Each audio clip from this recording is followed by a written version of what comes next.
पर आप देखिए, मालदीव अब बैंकरप्सी की कगार पर पहुंच चुका है।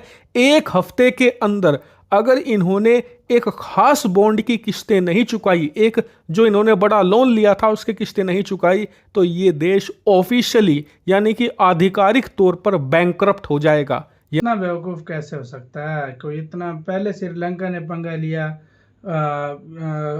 भूख लगी तो भारत के पास आ गया। फिर नेपाल ने लिया, उसका भी यही हाल हुआ, वो भी भारत की शरण में आया। अब मालदीव इस साल की शुरू पे उछल रहा था, उसका भी काम हो गया। अब बांग्लादेश उछल रहा है अगले साल के शुरू में, इस साल के लास्ट पे उसका भी काम हो जाएगा। इनमें एक इंडिया का पलड़ा हमेशा की तरह भारी नज़र आया इसमें भी, और मालदीव को घुटने टेकना पड़े और अपने जो अल्फाज हैं वापस लेना पड़ गए उनको।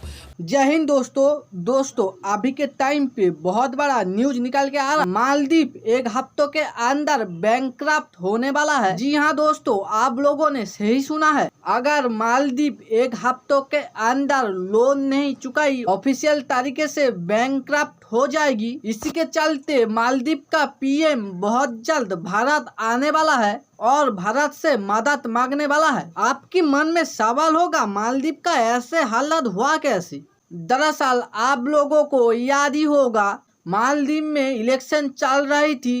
करंट टाइम का प्रधानमंत्री इलेक्शन जीतने के लिए इंडिया बॉयकॉट कैंपेन चलाई और भारत की पीएम को गाली दी। आप लोगों की जानकारी के लिए बता दूं, मालदीव का पूरा इकोनॉमी टूरिज्म से चलती है और भारी मात्रा में भारत से लोग मालदीव घूमने जाती थी। जब मालदीव का कुछ बड़े नेता भारत की पीएम और भारतीयों को गाली दी, तब भारतीय बहुत गुस्सा हो गई।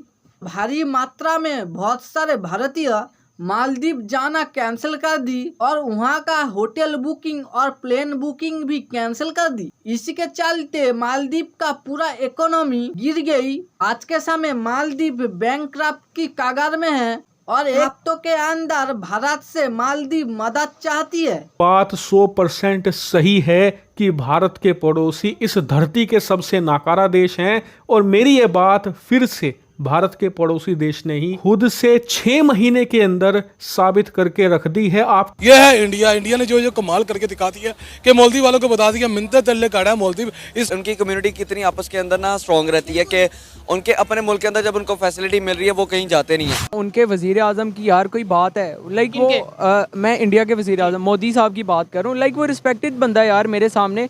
वो कम से कम हम जितनी मर्जी गालियां दे, वो अपनी कौम के लिए यार वो एक रोल मॉडल है। वो ऑलमोस्ट 2 अरब आबादी का यार हीरो है वो मोदी। मतलब अपनी पॉपुलेशन में तो वो बहुत ज्यादा पॉपुलर है। इवन के इंडियन मुस्लिम्स में भी मोदी बहुत ज्यादा पॉपुलर है। हम इंडिया की पॉपुलेशन को देखें और उनकी इकोनॉमी को देखें और उनकी इमर्जिंग इकोनॉमी को देखें, इमर्जिंग टेक्नोलॉजी को देखें, तो ये एक गिव एंड टेक का सौदा है। 28 और उनकी एस्टेब्लिशमेंट, इनका गठ जोड़ नहीं है, ठीक है ना। वहाँ पे स्ट्रांग इकोनॉमी है, ठीक है ना, और स्ट्रांग डेमोक्रेसी है उनका, जो है ना। क्योंकि अगर मैं भी इन्वेस्ट करूँगा, ठीक है ना, किसी भी मुल्क के अंदर या कोई मुल्क मेरे मुल्क के अंदर आके इन्वेस्ट करेगा, तो वो ये देखेगा कि यहाँ की पॉलिटिकल सिचुएशन कैसी है। मालदीव वालों को ये चीज़ तो समझ आ गई है कि इंडिया के बगैर उसका मालदीव नहीं चल सकता। मालदीव का जो बेड़ा गर्क हुआ वो इंडिया के बाइकआउट करने से ही है। देखो इंडिया ने सिर्फ क्या निकाला था, एक लक्षद्वीप निकाला था, एक जजीरा बनाया था, और अभी उतना डेवलप किया था। जस्ट इंडिया के प्राइम मिनिस्टर नरेंद्र मोदी की 2 से 3 तस्वीरें थी, वो उस जजीरे पे वायरल हो गई थी। लेकिन जो मालदीव है, मुझे लगता है खुद ही इनसिक्योर हो गया था कि कहीं हमारा जो है वो मालदीव का टूरिज्म ठप ना हो जाए, और वही हुआ। उन्होंने अपने पैरों पे खुद कुल्हाड़ी मारी। ट्रेडिंग वैसे दोनों मुल्कों के अंदर ना चलनी चाहिए थी, क्योंकि देखिए ना पाकिस्तान और इंडिया ना आपस में ना नेबर कंट्रीज है। अगर हम हमसाया आपस के अंदर अपना ध्यान नहीं रखेंगे तो फिर हमें तीसरा मुल्क कौन मुंह लगाएगा? हमारा हमसाया इंडिया और इंडिया का हमसाया हम है। अगर हम अपने हमसायों का ख्याल नहीं रखेंगे और फिर हम भारत से ये सब करने के बाद क्या लगता है, मालदीव को मदद करना चाहिए कि ओपिनियन कमेंट करके बताना। आशा करती हूँ आप लोगों को मेरा वीडियो पसंद आए होगी। आया है तो मेरे चैनल को सब्सक्राइब और वीडियो को एक लाइक जरूर करके जाना। मिलती हूँ आप लोगों से अगली वीडियो में, तब तक के लिए बाय बाय।